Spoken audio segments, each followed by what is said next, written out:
Tyler Freed with Winry Real Estate. Got my good buddy Tim back here for episode 3 of our Fireside Chat. Tim, how are you? I'm excellent. Thanks for having me today. So we need to bust some myths. Yeah, let's bust them. And the one that I always hear, and it still floats around the internet, is you gotta have 20% down to buy a house. Let's bust it. There's two big myths I'd like to go away out there. If I could erase them from the internet history forever, I would choose it. 20% down, biggest myth there is. In fact, we frequently coach a lot of buyers out of putting 20% down because you're parking money you're trading it for 3%. Additionally, people think mortgage insurance is expensive. Didn't put down 20%. Now I got mortgage insurance. Mortgage insurance is really just a function of your down payment, your credit score. And very frequently, it's incredibly affordable. So outside of 20%, you got 3%, you got 5%, 10%, 15%. There's all kinds of flavors out there. The next myth I wanted to ask you about was you have to have X amount as a credit score.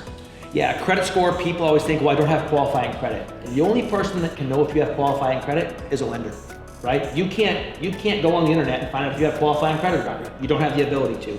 A lender, unless you pay a lot of money for a credit score online by yourself, which will do a lender no good, we have to pull it. A lender has to pull it to see if you have qualifying credit. And there's as much bad information about credit as there is good. So let a qualified lender help you through that. Let's do a goal line stance audible here. Another one we get is people getting worried about their credit getting pulled. Yeah, it's a really, really great question. We talk through it all the time. Multiple trade lines of credit. So a car pull is different than a mortgage pull. Mortgage pull is different than a credit card pull. All those are different pulls. Those have different impact. But if you shop for a mortgage today with me and 5 other people, we're all gonna get the same score and there will be no impact to your score. Last myth, how do you buy a home when you are contingent and get your offer accepted?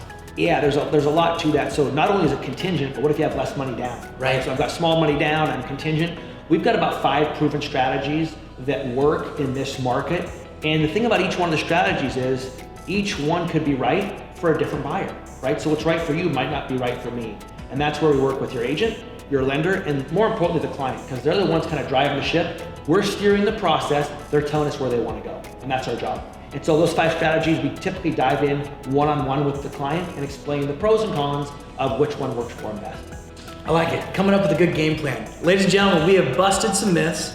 This is the end of our 3rd Fireside Chat. Tim, as always, thank you. Thanks for the great stuff. Yep. Stay tuned, guys.